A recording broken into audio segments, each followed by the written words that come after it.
If you've got a bike that's got a handling issue that involves the front end being heavy, where it'll go straight and it's really stable, but then you come to corners and you've got to roam it around, you've got to use counter steering, and the bike just doesn't want to flow into corners. It's a heavy front end.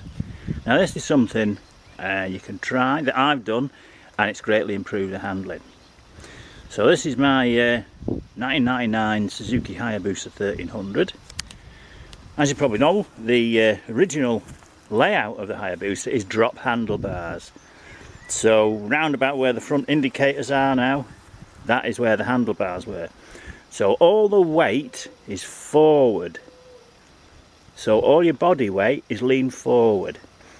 Now then, for comfy riding, I've put higher bars on and bodywork and stuff like that. Now that means that my body weight has moved backwards. So the front end is now light. Now you think, oh well, that means the front end's going to wobble. But what it means is the steering geometry, it makes the back end sit down and gives you forks that stick out at an angle like a chopper. Now choppers aren't exactly known for their good handling skills.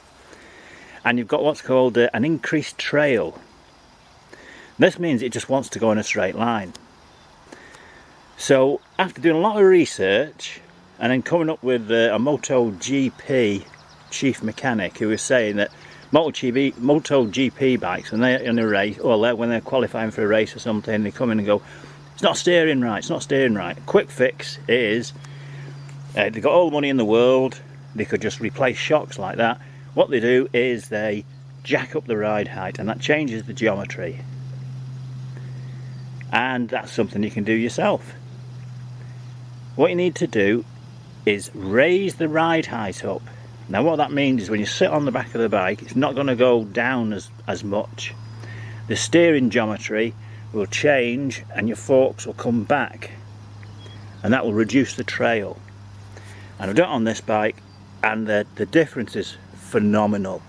She just wants to flow into corners. There's so many wow moments just riding this bike around country lanes now, it's amazing. Before you had to counter steer, plan every corner, but now it's just responsive, just so responsive.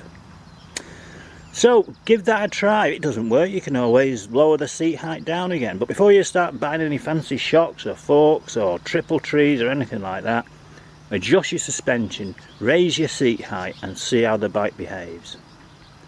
Bye for now.